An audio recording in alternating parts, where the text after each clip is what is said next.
We see two terrifying visions of the relationship between men and women when we look at the gender wars that happen online. On one extreme, we have toxic masculinity, often repackaged today as the red pill movement. This view sees the woman as a servant, a subject, or an object to be conquered. And on the other extreme, we have a radical feminism. In its attempt to liberate women, it often views the man as the enemy, the oppressor, or an unnecessary obstacle. And this turns relationships that were meant to foster harmony into a struggle for power.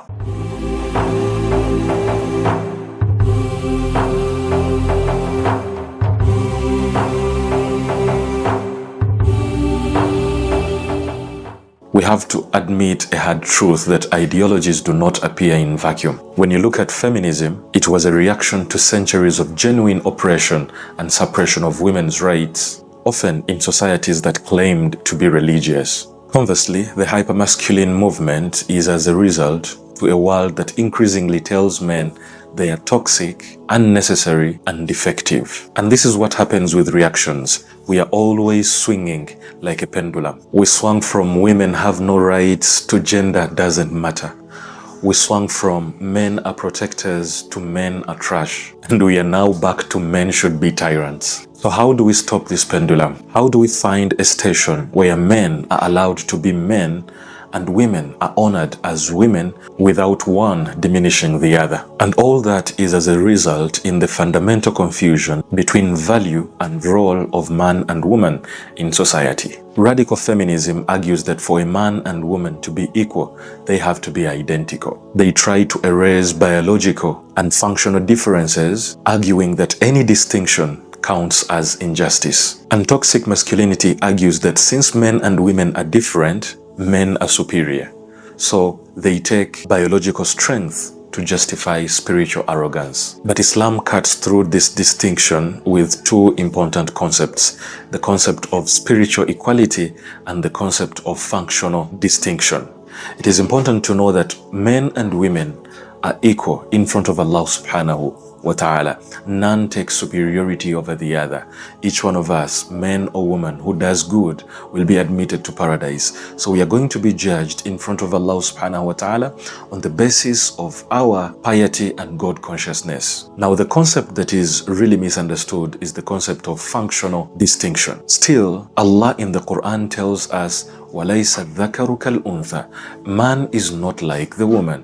It is important to know that for man and woman to be equal, it does not call them to be identical.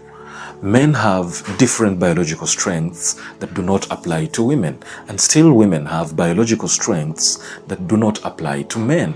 So according to that, according to our strengths, according to our abilities, according to the things we are going to do in our physiology, in our anatomy, and the things we have within our psychology, Allah subhanahu wa ta'ala gave us different duties that we are supposed to execute. So it becomes wrong for one to look at the other's duty as incompetent or one to look at the other's duty as unnecessary. What we are supposed to do is to strike a balance. I'm supposed to focus on what is my duty. What am I supposed to do? I don't need to compare my duty to someone else's duty, lest I become arrogant, thinking that I am more important than them. And we need to appreciate that these duties are complementary. They are not fighting one another. Men and women should work together to build harmony, to build peace. We are not supposed to be living in a society where we have a battle between men and women. These are things that are supposed to help us. We need to come together with our distinctive roles that we have. Let the man use their strength. Let the woman use their softness and soft skills, and that helps build a stronger society.